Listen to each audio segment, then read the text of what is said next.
Hi guys, it's Jem and welcome back to my channel, or welcome to my channel if you're new here. For today's video, I'm gonna teach you how to edit aesthetic YouTube intros. But before sharing it to you, I just wanna let you know that Jessica Vu is my OG inspo for this.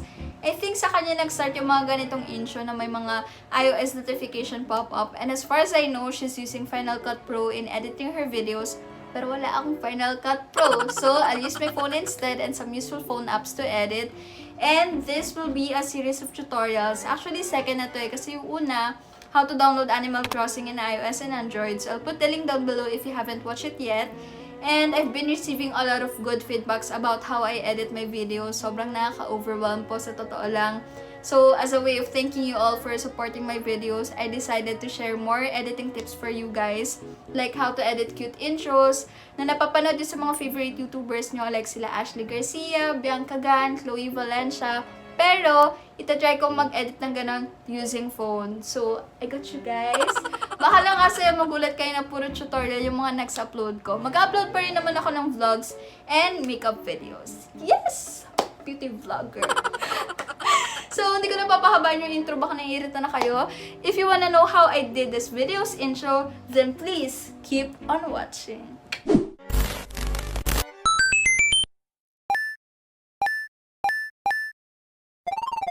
When I'm editing my intro, I usually start with the background kasi majority noon yung nakikita sa screen. So, I see to it na maganda yung background ko or aesthetic. Kapag photo yung ginagamit ko, nagda-download ako from Pinterest kasi sobrang dami dun, guys. Search nyo lang pastel background, cute background, aesthetic background. Ang dami na agad options. Pero ngayon kasi video yung gagamitin natin. So, aside from YouTube, pwede ka rin mag-download from pixabay.com. It's a free download and HD pa yung videos. Like, ang dami rin eh. Pwede nyo i-search rain, window view.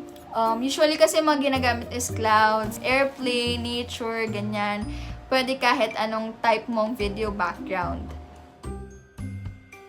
After choosing the background, we'll now create our template, and there are two apps that I'm using. It's the PixArt and Over. Sa PixArt, dun ako nagdo-draw or nagcreate ng mismong template. Tsaka ako siya tina-transfer sa Over to add text and graphics.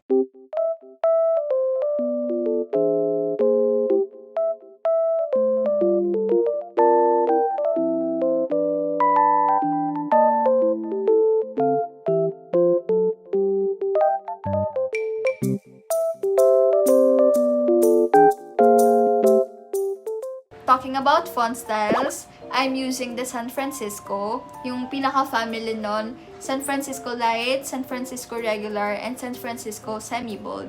Kasi yun yung default font style ng iOS, so dapat mag-install rin kayo nun para legit na mukha siyang iOS type or iOS notification.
and background. Of course, you still need sound effects para mas ma-appreciate mo yung animation. And sa YouTube lang ako kumukuha ng mga sound effects. Pero may online site akong pinag-downloadan, mp3juice.com. Free download yan, guys. And just copy the URL of the YouTube video that you wanna download and convert it automatically na siya sa MP3, which is really good and hassle-free. Usually na mga ginagamit ko, iPhone notification sound effect, iMessage sound effect, pop-up sound effect. Yun yung tatlong yun for this intro. After downloading and creating the necessary elements, we'll now combine them to the video app. It's called Video Lip. And for those of you who are asking, ito na, Video Lip po ako nag-edit. Pero huwag kayong mag-panic or huwag kayong mag-freak out kung wala kayong ganang app. Kasi yung features na meron sa Video Lip, for sure meron din sa app na ginagamit mo. Kunyari, nag-edit ka sa VLLO, iMovie, Kinemaster, or Filmora. Meron din yan. Kasi yung animation lang naman na ginagamit ko, it's just scale up, slide left, slide up, and fade. Promise, yun lang para sa intro na to.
Okay.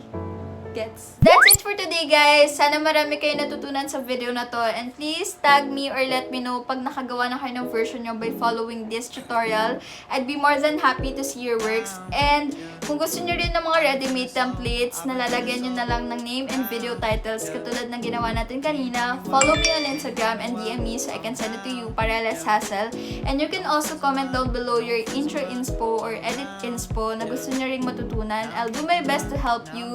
Just don't forget to like this video, share, and subscribe to my channel. And I'll see you in my next one. Bye!